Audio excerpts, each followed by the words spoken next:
शांति 30 अप्रैल 2025 की मुरली से विशेष पॉइंट। पहला पॉइंट है, मीठे बच्चे, बाप तुम्हें पुरुषोत्तम बनाने के लिए पढ़ा रहे हैं। तुम अभी कनिष्ठ से उत्तम पुरुष बनते हो। सबसे उत्तम है देवताएं, अर्थात बाबा संगम युग में आए हैं और हम बच्चों को, जो साधारण आत्माएं थी, जो अपनी शक्तियां भूल चुकी थी, जो ये भूल चुकी थी कि हम ही वो देवी देवताएं थे, हमने बस अपनी शक्तियों को भूल लिया है। परंतु बाबा ही आए हैं जो हमें याद दिला रहे हैं कि हम विशेष से विशेष आत्माएं थीं। हम ही सतयुग की देवी देवताएं थी। हमने ही सतयुग में राज्य किया था। हम ही वो सतोगुणधारी आत्माएं थी। तो बाबा हमें संगम युग में फिर से आकर के हमारे गुणों और शक्तियों का अनुभव करवा रहे हैं और बता रहे हैं कि बच्चे, वो सब तुम्हारे अंदर है, बस ज़रूरत है तुम्हें अपनी शक्तियों को बढ़ाने की।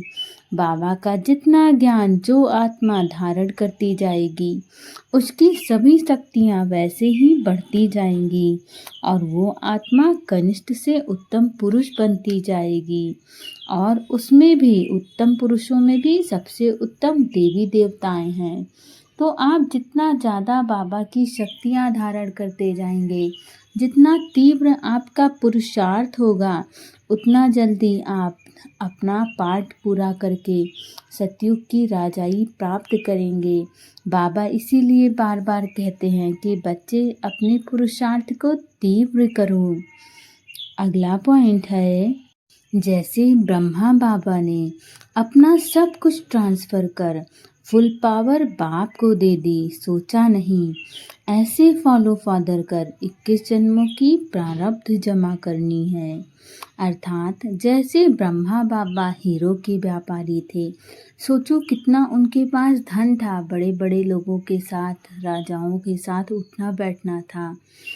तब भी जब उन्हें बाबा का साक्षात्कार हुआ, एक क्षण में सब कुछ सरेंडर कर बाबा को समर्पित हो गए।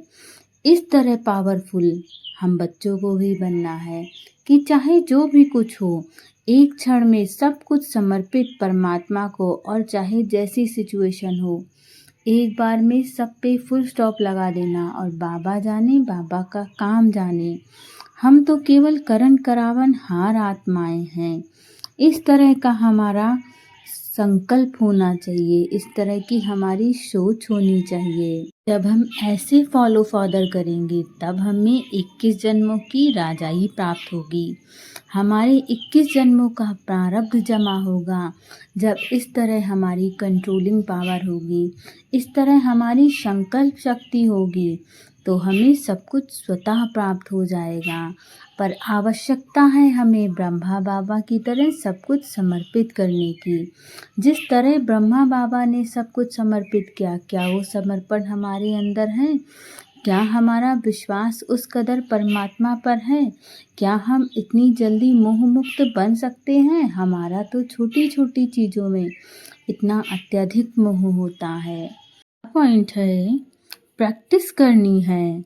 अंतकाल में एक बाप के सिवाय और कोई भी चीज़ याद ना आए। हमारा कुछ नहीं, सब बाबा का है। अल्फ और बे इसी स्मृति से पास हो विजयमाला में आना है। अर्थात हमें इस बात की बार बार प्रैक्टिस करनी है कि जब अंत समय आए तो हमारा मन व्यर्थ के चिंतन में ना जाए।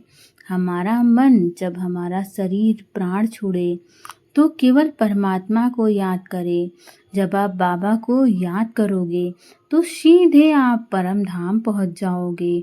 जब हमारा मन यहाँ की चीज़ों में लगा होगा, तब हम यहाँ की चीज़ों को अंत समय याद करेंगे और फिर से हमें आना पड़ेगा।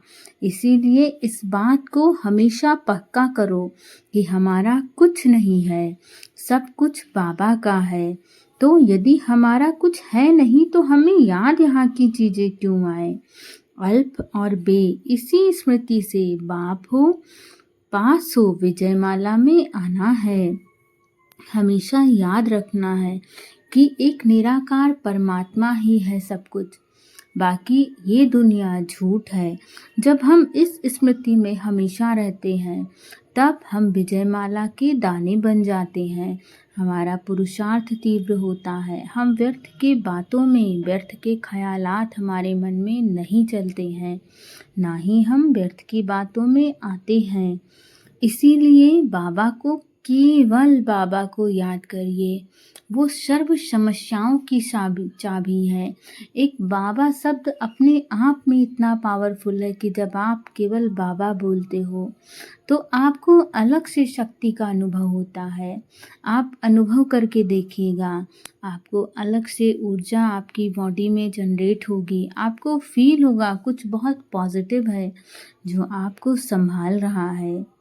अगला पॉइंट है, मनसा पर फुल अटेंशन देने वाले चढ़ती कला के अनुभवी विश्व परिवर्तक भव। अर्थात अब लास्ट समय में मनसा द्वारा ही विश्व परिवर्तन के निमित्त बनना है। इसीलिए अब मनसा का एक संकल्प भी व्यर्थ हुआ तो बहुत कुछ गंवाया। एक संकल्प को भी साधारण बात ना समझो।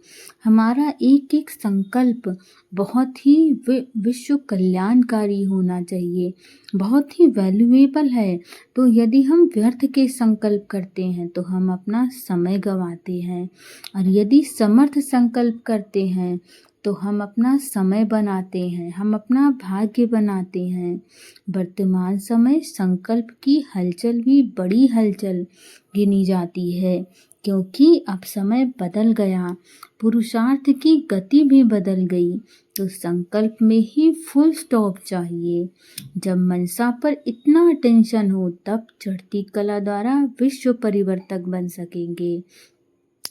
हमारा हर एक संकल्प बहुत ही कल्याणकारी हो, और यदि कल्याणकारी ना हो, व्यर्थ हो, तो उस पर तुरंत फुल स्टॉप लगना चाहिए। इस तरह हमारी बुद्धि क्लियर होनी चाहिए अपनी बातों को लेकर, अपने संकल्पों को लेकर, कि यदि मैं कुछ अच्छा नहीं सोच सकती तो मुझे कुछ बुरा सोचना ही नहीं है। जब हम मंशा पर इतना अटेंशन रखेंगे तभी हम चढ़ती कला द्वारा विश्व परिवर्तक बन सकेंगे। अगला पॉइंट है, कर्म में योग का अनुभव होना, अर्थात कर्म योगी बनना। माना अपना हर कर्म करते हुए परमात्मा को याद करना, और अपना हर कर्म करते हुए परमात्मा को समर्पित करना। इस बात को याद रखना कि कराने वाला केवल निराकार परमात्मा है, हम केवल माध्यम हैं। तो हम क्यों किसी चीज़ का उत्तरदायित्व उठाएं? हमारा केवल कार्य है चीज़ों को बेहतर ढंग से करने का, बाकी फल की चिंता हमें करनी ही नहीं है। सब कुछ समर्पित परमात्मा को, और जब हमारा समर्पण परमात्मा को होता है तो हम डिटैच की अवस्था में आ जाते हैं। हम चीज़ों को बहुत जल्दी अपने आप से डिटैच कर लेते हैं, हमारा मोह नहीं रह जाता है किसी भी चीज़ में, और हमारा पुरुषार्थ स्वतः तीव्र गति से चलने लगता है। ओम शांति।